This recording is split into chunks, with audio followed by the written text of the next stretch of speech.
हालने के लिए तैयार हैं। पश्चिम बंगाल की सीएम ममता बनर्जी के इस बयान के बाद सियासत गर्म है। साथ ही इंडी अलायंस में भी इसे लेकर दरार दिख रही है। तेजस्वी यादव ने भी इंडी ब्लॉक के नेता के रूप में ममता के नेतृत्व का समर्थन किया है। तेजस्वी यादव ने कहा कि उन्हें ममता बनर्जी के नाम पर कोई आपत्ति नहीं है। वहीं बिहार कांग्रेस अध्यक्ष अखिलेश सिंह ने ममता बनर्जी के नेतृत्व और उनकी पार्टी के अस्तित्व पर ही सवाल खड़े कर दिए हैं। उन्होंने कहा कि ममता बनर्जी की पार्टी सिर्फ पश्चिम बंगाल तक सीमित है। राष्ट्रीय स्तर पर राजनीति करने का ममता बनर्जी और उनकी पार्टी का अभी कद नहीं है। सब लोगों को मिलजुल के फैसला लेना है और जो सबकी राय बनेगी उसमें हम लोगों को किसी के नाम पे कोई अभी विचार नहीं किया है, लेकिन जब ये निर्णय होगा सब लोग बैठेंगे तभी हो सकता है। ममता बनर्जी जी इंडिया गठबंधन की लीडर हैं, इसको कौन डिनाई कर सकता है। लेकिन उनकी पार्टी बंगाल तक सीमित है। वो कोई नेशनल परिप्रेक्ष्य में उनकी पार्टी और उनका व्यक्तित्व अभी उतना बड़ा नहीं है। और इंडी अलायंस में ममता बनर्जी के नेतृत्व को तेजस्वी यादव के समर्थन के बाद बिहार की सियासत गर्मा गई है। तेजस्वी के बयान पर एनडीए नेताओं ने चुटकी ली है तो कांग्रेस ने तल्ख तेवर दिखाए हैं। इंडी गठबंधन में नेतृत्व को लेकर फिर गठबंधन शुरू हो गया है। असल में यह गठबंधन महत्वाकांक्षी भ्रष्टाचारियों का जमावड़ा है। ये लोग इतने अहंकारी हैं कि कोई किसी के नेतृत्व में रहने को तैयार नहीं है। ममता दीदी की महत्वाकांक्षा एक बार फिर हिलोड़े ले रही है। तेजस्वी यादव का तो कोई ठौर ठिकाना नहीं है। ये जिधर का पलड़ा भारी देखते हैं उधर का ही हो जाते हैं। इंडी गठबंधन यानी इंडिया गठबंधन चाहे जिसको अपना नेता चुन ले, इंडिया गठबंधन कागजों में सिमटा हुआ दलों का एक समूह मात्र के रूप में आज उपस्थित है।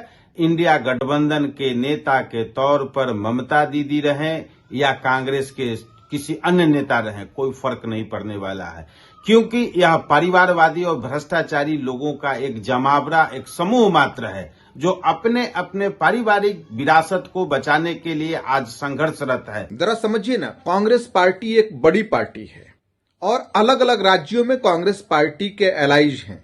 बिहार में राष्ट्रीय जनता दल है, तो झारखंड में शिबू सोरेन जी की पार्टी जेएमएम है, तो उत्तर प्रदेश में समाजवादी पार्टी है और भी जगहों पे हमारे एलाइज हैं और सबके साथ हमारे बेहतर संबंध हैं। अब रही बात इंडी अलायंस के नेतृत्व करने की, तो जब तक सामूहिक रूप से नहीं बैठा जाएगा अपने एलआई के साथ, तब तक ये कैसे निर्णय संभव है। ये फैसला तो सामूहिक रूप से जब सब दल के नेता बैठेंगे तो हो जाएगा, इसमें कहीं कोई किचकिच नहीं है।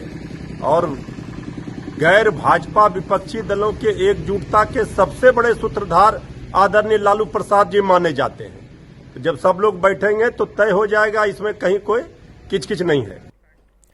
दरअसल पश्चिम बंगाल की मुख्यमंत्री और तृणमूल कांग्रेस की प्रमुख ममता बनर्जी ने एक न्यूज चैनल को दिए इंटरव्यू में ऐसा बड़ा बयान दिया है जिसमें अब विपक्षी इंडिया ब्लॉक में हलचल तेज हो गई है। साथ ही देश की राजनीति भी गर्मा गई है। दरअसल ममता बनर्जी ने विपक्षी गठबंधन के कामकाज के तरीके पर असंतोष व्यक्त करते हुए संकेत दिया कि अगर मौका मिला तो वो इंडी अलायंस का नेतृत्व करने को तैयार हैं। ममता बनर्जी ने कहा कि वो गठबंधन का नेतृत्व करने और पश्चिम बंगाल की मुख्यमंत्री के रूप में अपनी भूमिका जारी रखने की जिम्मेदारी संभालने में सक्षम है। ममता बनर्जी का यह बयान हरियाणा और फिर महाराष्ट्र में कांग्रेस की करारी हार के बाद आया है, क्योंकि कांग्रेस ही लगभग पूरे गठबंधन को लीड कर रही है। अब ममता बनर्जी बयान देकर इंडी गठबंधन के भीतर नई बहस छेड़ दी है। देखिए, इस बीच जेडीयू के राष्ट्रीय प्रवक्ता राजीव रंजन ने भी इंडी अलायंस पर तंज कसा है। उन्होंने कहा कि इंडिया ब्लॉक में सभी एक दूसरे के खिलाफ लड़ रहे हैं। अब उन्हें एक विसर्जन समारोह आयोजन करना चाहिए और इंडी अलायंस के औपचारिक खात्मे का ऐलान करना चाहिए।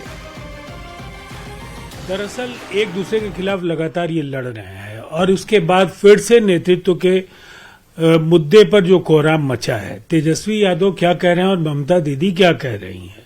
सवाल ये है कि अब उन्हें अब लोगों को गुमराह करने के बजाय हमारा ये मानना है कि उन्हें एक विसर्जन समारोह आयोजित करना चाहिए और इंडिया गठबंधन के औपचारिक खात्मे का ऐलान करना चाहिए। खगड़िया से सांसद राजेश वर्मा ने इंडी गठबंधन में नेतृत्व को लेकर मची माथापच्ची पर तंज कसा है। राजेश वर्मा ने कहा है कि इंडी गठबंधन के दलों में कोई सामंजस्य नहीं है और आने वाले चुनाव में इसकी तस्वीर साफ नजर आएगी। आगामी बिहार चुनाव में भी इनके कई साथी इधर उधर हो सकते हैं। चुनाव में आप देखेंगे कि इनके बीच में आपस में सामंजस्य है ही नहीं। इसीलिए ये स्वीकार्यता कभी नहीं होगी कि कोई दूसरा लीड करे। यहाँ पर सब दावेदार हैं और सब प्रतिनिधित्व करना चाहते हैं। तो मुझे लगता है कि ये उसका एक बेहतरीन स्टेटमेंट उन्होंने दिया, जो इस लाइन से स्पष्ट कर देता है कि वो भी नहीं चाहते हैं कि ममता बनर्जी जी उसको जो है लीड करें। केंद्रीय मंत्री किरेन रिजिजू ने राहुल गांधी की नेतृत्व क्षमता पर सवाल उठाए हैं, जिस पर केंद्रीय मंत्री गिरिराज सिंह ने भी बयान दिया है। उन्होंने कहा कि राहुल गांधी में नेतृत्व की क्षमता ना हो, देश विरोध की क्षमता जरूर है। रिजिजू ने सही कहा, नेतृत्व की क्षमता हो या ना हो, देश विरोध की क्षमता जरूर है राहुल गांधी।